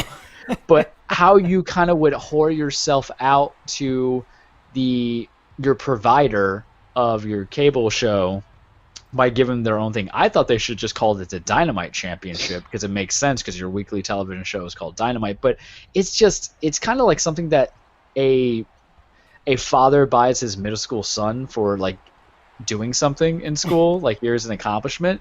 And I know they said there's going to be gold plating to accentuate it because it's incomplete because of the pandemic, but I don't even know if gold plating can save it. I think it's the ugliest title I've ever seen. And even Cody, who is a very good wrestler, phenomenal in spots, holding it doesn't really help it, because I can't deter away from it. It bleeds my eyes. It bleeds my eyes the way the first time I saw the Universal Championship when it was first unveiled originally, looking like the fruit roll-up. And it's just a weird contrast to the AEW Heavyweight Championship, which looks great. It's a big gold-plated thing, and I just can't get behind it. I don't like ugly titles. It is literally on my top 5 list of most ugly titles I've ever seen in professional wrestling. I think the number one for me is always going to be the Spinner WWE Championship, because I hated it so much when John Cena won the World Heavyweight Championship and they introduced it, because I thought it was Vince McMahon's obviously, lack deaf ears, just introducing a title to try to get into a crowd via stereotypically, because I remember John Cena circa 2004, 2005 was the White Rapper. So of course we're gonna give a fucking, excuse my French, a spinny title. Vince McMahon just makes me lose my mind. I've always hated that Spinner Championship, but that TNT Championship is just ugly. That TNT Championship. Did you guys remember the show Ultraman? It was one of those. It looks like it's part of his attire, and it's a Japanese kaiju like show, Super Sentai. Yeah, I loved watching it as a kid, but it is basically Ultraman's belt that he will wear to go ultra. And Here's the thing that I think Cody's kind of figured out after getting that terrible neck tattoo. Cody, I love you. Follow us on Twitter, Sports Goof, FJOJR, Dan Frijoles, Charles the True. I follow you. Cody, reciprocate here. The idea is that once you make a decision, there's no going back. And with championship designs, you don't go back for a while, for at least a couple months to kind of come into it. And this title was introduced without a lack of crowd reaction, so they're really relying on social media to kind of like help them out. But if it's fallen on deaf ears, it's fallen on deaf ears. That being said, bring it back to AEW before I switch it into WWE. So they're going to kind of push a couple things. Brian Cage won the number one contendership to go against Jon Moxley. That'll happen at Fyter Fest. You have Jungle Boy, who won the tournament, to go against Cody. I think that should be a good match. Tag titles, I think it's Best Friends getting a future shot between them versus Omega and Hangman Page. I think that should be a very good match. I'm very big Hangman Page. The highlight of the pay-per-view was the Stadium Stampede. It was wrestling all jumbled in. If I love the Undertaker's Last Ride Boneyard match with AJ Styles and Undertaker, everybody told me I would love the Stadium Stampede. I haven't had a chance to watch it. I do other things too in my life besides wrestling, but not much more than that. But I will give an eye to it. So they've been keeping consistent with the ratings. That's good for them. Switching over to WWE. NXT in your house, pay-per-view, June 7th. Your boy is ready. He's ready because part of the problem with having these decent matches on TV, on basic cable, is the commercials kind of interrupt it. Well, it's not going to happen here. What we have is Karrion Kross, a.k.a. the former Killer Kross, going against Tommaso Ciampa. That better blow my eyes out. I expect that to be good. Velveteen Dream is challenging Adam Cole for the NXT Championship in another cinematic match. Let's see what happens there. I'm kind of already done with the cinematic matches. I think it was good with Taker. I think it was good with Bray, but I think everything has else been ruined. You have the match that's probably going to be the highlight, the triple threat for the Women's Championship of Charlotte Flair going against Rhea Ripley, going against Io Shirai. I really hope Io wins so she can get her prestige that she needed, and I want Charlotte away from NXT. I want her stuck on Raw, let her keep there. Congratulations, Apollo Crews. You won the U.S. Championship last year, Memorial Day. Hopefully Vince doesn't take the title away from you. This is a good opportunity now that there's no crowd in the at the arenas to actually put belts on people to see how they work with it without hearing the boos or hearing the cheers. You can kind of test it out, let talent be talent. Other highlight, I believe, I don't know if they've made it official yet, but they're going to have Johnny Gargano versus Keith Lee for the North American Championship. I'm watering at the taste of it because of some good wrestling. And so overall, it's going to be working for me. Over in the main roster stuff at Raw and SmackDown, Andrew, they're still continuing Randy Orton versus Edge. This time they're labeling it as the possible greatest wrestling match ever. At Backlash, it's probably going to be the most okay wrestling match because, Edge is going to have a little bit of that ring rust, but we'll see what happens. Besides that, Bobby Lashley is going against Drew McIntyre for the belt. They haven't decided what's going on with the Universal. No, they have. It's going to be a handicap match of Miz and Morrison versus Braun Strowman. Why? I don't know, but I think it's just kind of like a little filler before The Fiend comes back and takes that belt from Braun Strowman. Needless to say, wrestling itself is still kind of stagnant without crowds, without the full talent. They are doing the Intercontinental Championship bracket because Sami Zayn was stripped of it because he's not going to participate in any of the shows because of the pandemic that's going on. So in the finals, it's going to be Daniel Bryan versus AJ Styles. They have a lot of history together. They used to feud over the WWE Championship. I don't know what they're going to do. I think they'll probably put that IC belt on AJ just to kind of have him have all the main belts. But it'll be interesting what they do from there. Other thing I can think of is a lot of new signings that were released on that Black Monday, I guess, or Black Wednesday a couple months back from WWE have now started to appear slowly. Deonna Purrazzo from NXT is going to Impact Wrestling.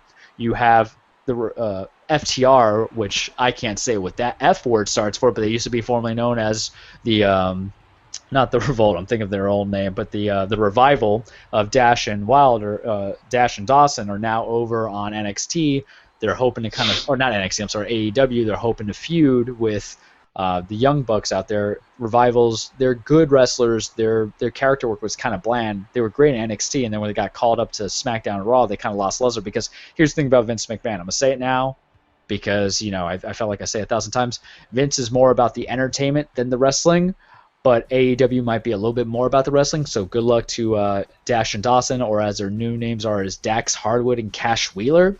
Wrestling names are weird, you guys, and I don't know if Cash Wheeler and Dax Hardwood are like the two names I will want for wrestling, because they change it for licensing rights. But Dax Hardwood sounds like something from a porno, and Cash Wheeler just sounds like something that 10-year-old Charles would make with his boys when they have the secret cool club with their friendship bracelets, and we have nicknames for the honeys, and be like, hey man, what's your name? I'm like, Cash Wheeler. Hopefully it works. Ace McNasty. Ake McMasty, Charles Cashman, because I'm the Cash baby. I don't know. I mean, but granted, in today's modern times, maybe that is what a white kid's name is, Ace McMasty. Though I gotta tell you, Ace McNasty is probably the best DJ name I could think of, or actually like an indie heel manager name. So I'm gonna steal that from you. In fact, you know what? If I actually cared about my social media handling, I would change it from Charles the Shoot to Ace McNasty. Thank you, Francisco. You really enlightened me of who I should be as a human being. And I think that's what I got for you guys this week in the cage. All right. So, we're at 2 hours here. I guess we could talk about some real MVPs. As far as baseball is concerned, there are some good ones, and there's one in particular for the Los Angeles Dodgers that I wanted to talk about. Is that Senor Price? Oh, yeah. He hasn't even played a game with the team, and he's already endeared already himself. More popular. Huh? Already more popular than half the team on that roster. Well, I mean, at least with the minor league players there. So, as far as baseball is concerned, there have been hundreds of minor league baseball players that have been released over the past couple weeks now. It's something that happens, but not to this extent because of certain situations. The fact that baseball hasn't even started playing. The fact that there's probably not going to be a minor league season anyways. So a lot of players that were on the fringe are just getting released, and their livelihoods are gone.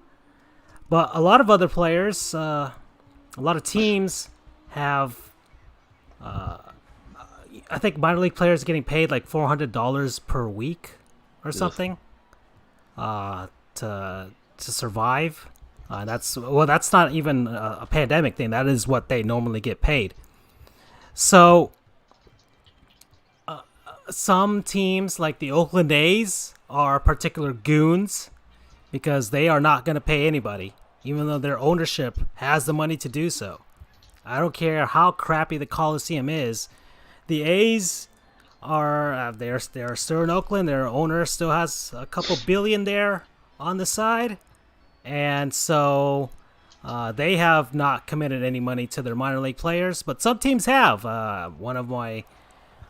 One of them is Derek Jeter, our Lord and Savior. Other teams have stepped up too, as far as trying to pay their minor leaguers and have committed at least through June. Some teams through August, like the Marlins have.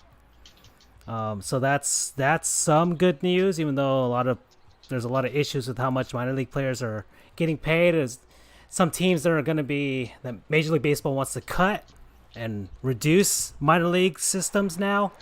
That's a whole thing that's going to be coming to a head within the next year. But David Price, he's getting paid a ton of money, that's for sure. But he has decided to commit $1,000, I think, per week for each of the Dodgers minor league players.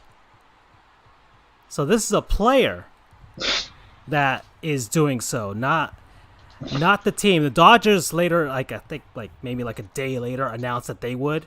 But David Price, he stepped up first, and he stepped up with a lot more money. So, I mean, he is a real MVP. He is. As a lot of people think that the minor league players are just as privileged or as getting paid a boatload of money like the major league players, but no, a lot of them are just making $20,000 per year. A lot of them work second jobs in the off season or sometimes during the season, so it's or have to rely on their spouses or something to help them, or their families to help them get by. So, that's what's happening. So David Price, man, you are a real MVP. That's for sure. To go along with your Cy Young award. All right. Any more from you guys? I got one. I mean, Brian Flores, Miami Dolphins coach, I sent you guys the link of what he said and how important it is of what's going on in today's world in regards to what's happened to George Floyd.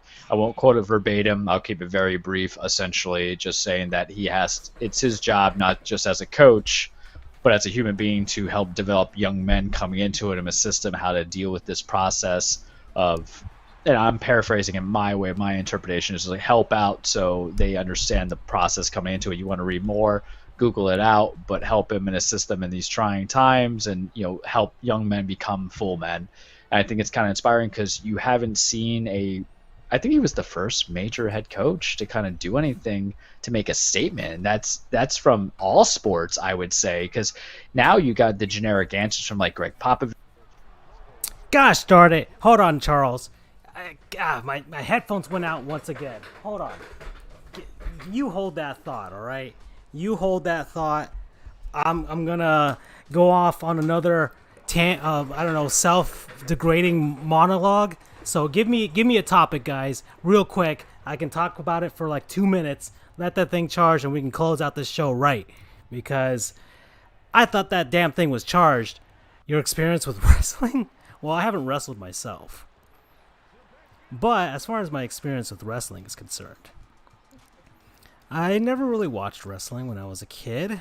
At least early on when I was a kid. I just, just nobody in my family had any influence from or any of my friends early on. But then around 98, 99, when my dad and my parents bought the house that I pretty much grew up in, from tweens to teens and even more so afterwards, one of my neighborhood kid that I got to know became my best friend, Luis. He was a wrestling fan. He had action figures. He had